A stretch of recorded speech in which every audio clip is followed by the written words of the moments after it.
যোগাযোগ কমিয়ে দিলে দূরত্ব বাড়বে, সেটা যত ভালো সম্পর্কই হোক না কেন। আমাদের অনুভূতিটা স্মৃতি নির্ভর।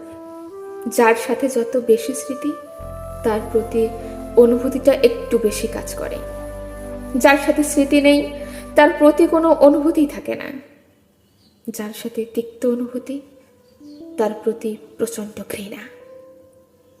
জানেন তো, যোগাযোগ আর অনুভূতি একে অপরের সাথে আষ্টি পৃষ্ঠে জড়িয়ে। তাই যোগাযোগ কমিয়ে দিলে স্মৃতি কম জমা হয়, স্মৃতি কম জমতে জমতে একসময় অনুভূতির তলানিতে এসে পৌঁছে।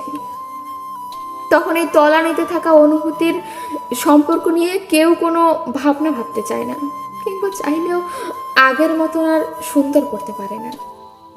কারোর কষ্টে কেউ কষ্ট পায় না, কারোর খুশিতেই কিছু যায় আসে না। এটাই সত্যি।